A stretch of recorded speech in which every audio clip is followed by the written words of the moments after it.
Meditação de Santo Tomás de Aquino, para quarta-feira depois do terceiro domingo da Quaresma. O preço da nossa redenção. A injúria ou sofrimento mede-se pela dignidade do lesado, sofre maior injúria o rei se esbofeteado, do que sofreria alguma pessoa privada. Ora, a dignidade da pessoa de Cristo é infinita, pois é uma pessoa divina. Portanto, qualquer sofrimento seu, por menor que seja, é infinito. Por consequência, qualquer sofrimento seu, seria suficiente para a redenção de todo o gênero humano, mesmo sem sua morte. Diz São Bernardo que a menor gota de sangue de Cristo, bastaria para a redenção do gênero humano. Ora, Cristo poderia ter derramado uma única gota de seu sangue sem morrer, logo era possível que mesmo sem morrer, redimisse todo o gênero humano com algum sofrimento seu.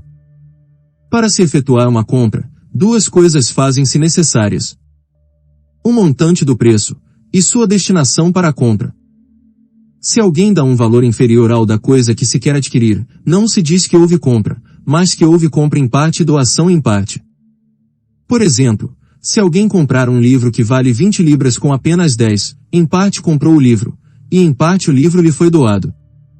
Do mesmo modo, se desse um valor mais alto, mas não o destinasse à compra do livro, não se poderia dizer que houve compra. Se portanto tratamos da redenção do gênero humano quanto ao preço, qualquer sofrimento de Cristo mesmo sem morte, seria suficiente pela infinita dignidade da sua pessoa. Se porém falamos quanto ao destino do preço, então é preciso dizer que os demais sofrimentos do Cristo não foram destinados por Deus Pai pelo Cristo, para a redenção do gênero humano sem sua morte. E isto por 3 razões. Primeira, para que o preço da redenção do gênero humano não fosse apenas de valor infinito, mas também do mesmo gênero, isto é, para que fossemos redimidos da morte, pela morte. Segundo, para que a morte de Cristo não fosse apenas preço da redenção, mas também exemplo de virtude, para que os homens não temessem morrer pela verdade. E estas duas causas são assinaladas pelo apóstolo São Paulo em sua carta aos Hebreus, a fim de destruir pela sua morte aquele que tinha o império da morte. Quanto ao primeiro ponto, e para livrar aqueles que pelo temor da morte, estavam em escravidão toda a vida. Terceiro, para que a morte de Cristo fosse também sacramento de salvação, pois em virtude da morte de Cristo, morremos para o pecado, para as concupiscências da carne e para o amor próprio.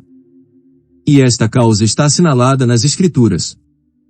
Também Cristo morreu uma vez pelos nossos pecados, ele justo pelos injustos, para nos oferecer a Deus, sendo efetivamente morto segundo a carne, mas vivificado pelo Espírito. E por isso o gênero humano não foi redimido sem a morte de Cristo.